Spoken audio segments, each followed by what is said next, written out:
மாயே விஷ்ணுமயே மாயா மாயா விஷ்ணு மாயா சுவாமி அழைக்கின்றாரே நம்ம அண்ணா சுவாமி அழைக்கின்றாரே. மாயன் மயம் ஆன்மீக அன்பர்களுக்கெல்லாம் என்னுடைய அன்பான ஆசீர்வாதத்தை தெரிவித்துக் கொள்கிறேன். மாயன் மயம் உங்கள் நலன் பொருட்டு தானே ஆன்மீகம் சார்ந்த சோழி பிரசனத்தை சொல்லி வருகிறேன். அந்த வகையில ஒரு அற்புதமான யோக பலன் கிட்டுமா? ஒரு மனிதனுக்கு எத்தனையோ கிரக பயிற்சி நடந்தாலும் கூட அவனுடைய வாழ்க்கையில எத்தனையோ சோதனைகள் வந்தாலும் கூட அதை எதிர்த்து போராடணும்னா அவன் வாழ்க்கையில நல்ல யோக பலன் கிடைக்கணும்.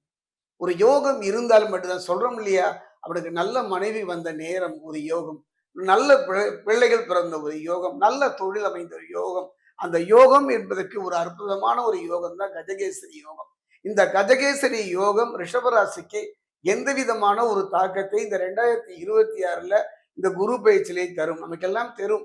அதாவது பாத்தீங்கன்னா குரு பகவான் சந்திரன் இல்லை இருக்கின்ற இடம், அதாவது அந்த குருவும் சந்திரனும் சேர்ந்து இருக்கும் பொழுது ஒரு அற்புதமான யோக பலனை தருவார்கள். அந்த வகையில் பார்க்கும்போது மிதுனத்தில் இருந்த குரு பகவான் கடகத்திலே வந்து அமர்கின்றார். அற்புதமான யோக பலனை ரிஷபத்துக்கு தருவாரானா கண்டிப்பா தருவார் என்பதை இப்ப சோழி பிரசனத்துல பார்க்க போறோம். மாயன் மயனை நீங்க தொடர்ந்து சப்ஸ்கிரைப் பண்ணி ஆதரவு தருவீங்க ஒரு நம்பிக்கை எனக்கு எப்பவும் உண்டு.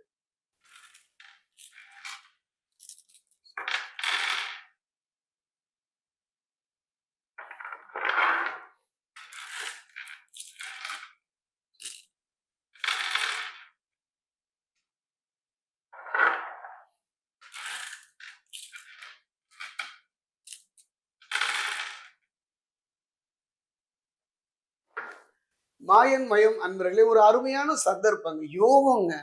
மனிதனுக்கு ஒரு நல்ல யோகம் அமைந்தால் மட்டும்தான் வெற்றி பெற முடியும். அந்த யோகம் எப்படி அமையும்னா கிரகங்களுடைய இருப்பு தான்.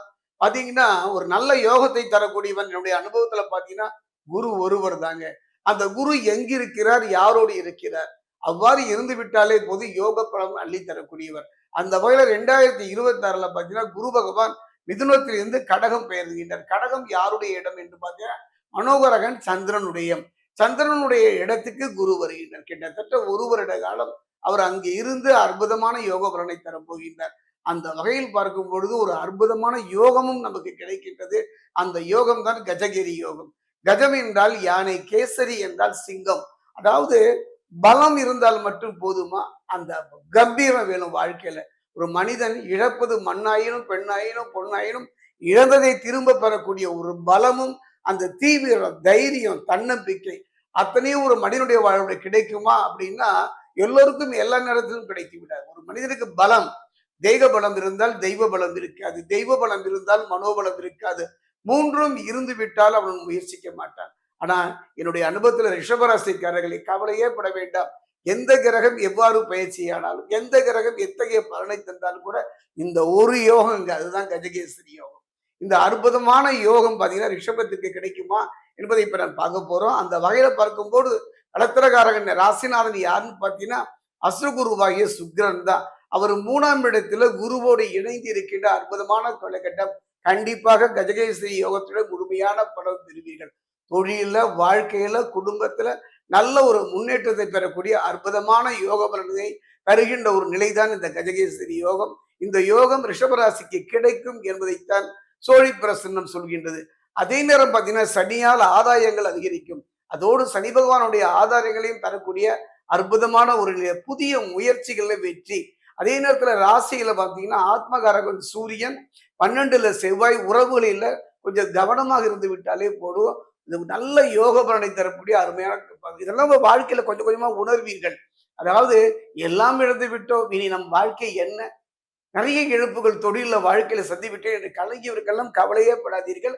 இந்த கஜகேசரி யோகத்தை பொறுத்தவரை கிட்டத்தட்ட பார்த்தீங்கன்னா குரு பயிற்சியாகி அந்த நடு பகுதியிலிருந்து கொடுக்க ஆரம்பிப்பார். இப்பொழுது இருந்து பார்த்தீங்கன்னா கஜகேசரி யோகத்துடைய முழுமையான நற்பலனை பெறக்கூடிய அற்புதமான யோக பலம். ஏங்க ஒரு மனிதனுக்கு என்ன வேணுங்க? தைரியம் வேணும், தன்னம்பிக்கை வேணும், எதிர்த்து போராடுகின்ற ஒரு குணம் இருந்து விட்டாலே போதும். தலைக்கு மேலே வெள்ளம் போனால் ஜான் என்ன முடம் என்ன, தன்னை நம்பும் தைரியம் இருந்தால் நாளென்ன பொழுது என்ன என்று எப்ப கேட்க முடியுங்க? 100 பேர் எதிர்த்து நின்னாலும் கூட உடல் ரீதியா மன ரீதியா நாம் வெற்றி பெற வேண்டுமா, அந்த வெற்றி பெறுகின்ற ஒரு தன்மையை தரக்கூடியது கஜகேசரி யோகம். இந்த யோகம் இப்போ பாத்தீங்கன்னா ரிஷபராசிக்கு முழுமையாக இருப்பதைத்தான் சோழி பிரசன்னம் சொல்கிறது. எத்தனையோ ஜோதிடம் பார்க்கிறோம். ஏங்க ஒரு 50 ரூபா கொடுத்தா பாத்தீங்கன்னா பிரிண்ட் அவுட் எடுத்து கொடுத்துரு. அதுவெல்லாம் முழுமையான ஜோதிட பலனை தந்து விடுமா? இல்லை. அப்படியெல்லாம் கிடையாது. பிரசன்னம், முழுமையான ஒரு பிரசன்னம் மட்டுமே முழுமையான வாழ்வுக்கு ஒரு கலங்கரை விளக்கும் போது நமக்கு வாழ்க்கைக்கு உதவும். அந்த வகையில ரிஷபராசிக்காரர்கள் கவலையே பட வேண்டாம், கண்கலங்க வேண்டாம். தைரியமும் தன்னம்பிக்கையும் இயல்பாக உங்க வாழ்க்கையில இனி நடக்க தொடங்கும். அந்த வகையில பார்க்கும்போது 12 செவ்வாய் உறவுகளில கவனம் தேவை என்று சொன்னேன் அல்லவா? கவலைப்படாது. உதறிய உறவு கூட உங்களை நெருங்கி வருகின்ற அற்புதமான ஒரு யோக பலனை இந்த கஜகேசரி யோக ரிஷபராசிக்கு தரும். அந்த வகையில் பார்க்கும்பொழுது தொழில வாழ்க்கையில வெற்றியுறுக்காக அருமையான ஒரு சந்தர்ப்பம் உங்க வாழ்க்கையில் நடக்க தொடங்குவதை இப்பவே பார்க்கலாம். அதே நேரம் இந்த குருவும் சந்திரன் ஒரு மனிதனுடைய வாழ்க்கையில மனோபாவம், அந்த மனோகாரகன் என்று சொல்லக்கூடிய சந்திரனுடைய இடத்துல குரு வர இருக்கிறார். ஒரு வருட காலம் இவர் அங்க அமர்ந்து அற்புதமான யோக பலனை தரப்போகிறார். உங்க மனோநிலையே மாத்துவார் பாருங்க. உங்க மனோநிலை, ஐயோ என்ன பண்ண போறோம், என்னதான் ஆக போகுதோ, நமக்குன்னு ஒரு வாழ்க்கை அமையாதா, நமக்குன்னு ஒரு தொழில் அமையாதா, அமைந்த தொழிலில் நல்ல நடத்த மாட்டோமா, திருமணம் ஆகிவிட்டதே, எவ்வாறு நடந்து கொள்வது என்றெல்லாம் கலங்கி கலங்கி கண்ணீர் சிந்திய உங்க வாழ்க்கையில அற்புதமான யோக பலனை தரப்போவதைத்தான் சூரிய பிரசன்னம் சொல்கின்றது. அதே நேரம் பிரகஸ்பதி, நமக்கெல்லாம் குரு என்றால் தட்சிணாமூர்த்தி, அவர் லோக குரு. ஆனா பிரகஸ்பதி நவ கிரகங்களுக்கு மட்டுமல்ல நமக்கும் குரு. திருத்தணி பாதசனீஸ்வரர் ஆலயத்துல அடர்ந்த வனத்துல நின்ற திருக்கோலத்துல பிரகஸ்பதிக்கான ஆலயம் சென்று நின்று வணங்குங்கள். கஜகேசரி யோகத்துடைய முழுமையான நற்பலனை பெறக்கூடிய ரிஷபராசிக்கு அருமையான சந்தர்ப்பம்.